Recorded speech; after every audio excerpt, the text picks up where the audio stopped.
භාග්‍යවතුන් වහන්සේගේ පරිනිර්වාණය සිද්ධ වෙන තැන භික්ෂුන් වහන්සේලා ලැලපෙනවා, අඬනවා, දොඩනවා. ඒ මොහොතේ බුදුහාමුදුරුවෝ මොකද්ද දේශනා කරන්නේ?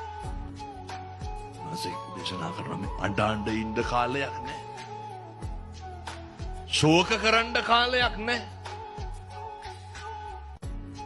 මම මේ අවස්ථාවම ඔයත්තන්ට දේශනා කරන්නේ ඇත්තටම අපිට කාලයක් නැහැ. භාග්‍යවතුන් වහන්සේ දේශනා කරේ නොපමාව ගිහිල්ලා සසර දුක නිවා ගන්න කටයුතු කරන්න. නොපමාව ත්‍රිලක්ෂණය අවබෝධ කරගන්න උත්සාහ කරන්න. ඒකටත් හේතුවක් තියෙනවා. කල්ප ගානක් දුක් විඳලා ලබාගත්ත මේ මනුෂ්‍ය ආත්ම භාවයේ තුල පාරමිතා සම්පූර්ණ කරගන්න බැරි වුණොත් පින්නතුනේ අපිට තිරිසන් ලෝකේ කල්ප ගානක් දුක් විඳින්න වෙයි. අපිට പ്രേත ලෝකේ කල්ප ගානක් දුක් විඳින්න වෙයි. ඒ නිසා මේ පින්වත් සියලු දෙනාටම හොඳ අවබෝධයක් තියෙන්න ඕන ලබාගත් මනුෂ්‍ය ආත්ම භාවයේ නිස්කාරණේ ගෙවෙනවද නැද්ද කියන එක. ලබාගත් මනුෂ්‍ය ආත්ම භාවයේ අකුසලයෙන් පෝෂණය වෙනවද කියන එක. දැන් පින්නතුනේ මොනාකද ඔය අකුසලයෙන් පෝෂණය වෙනවා කියන්නේ?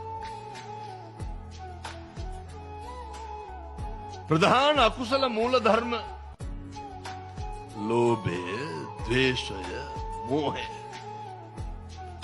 පින්නතුනේ දවසට සැරයක්වත් අපිට හිතන්න පුළුවන් වෙන්න ඕන මගේ හිතේ ලෝභය කොහොමද වර්ධනය වෙන්නේ?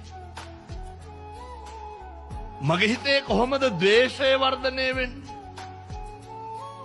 මගේ හිතේ කොහොමද මෝහය වර්ධනය වෙන්නේ? මේවා එකින් එකට අපිට හිතන්න පුළුවන්කම තියෙන්න ඕනේ. මේක හිතපුවාම තමයි මේක පව්, මේක පිං, මේක හරි, මේක වැරදි කියලා තීරණය කරලා සබ්බපාපස්සා කරන කුසලස්ස උපසම්පදා මෙනෙහි කරන්න පුළුවන් වෙන්නේ එතකොට.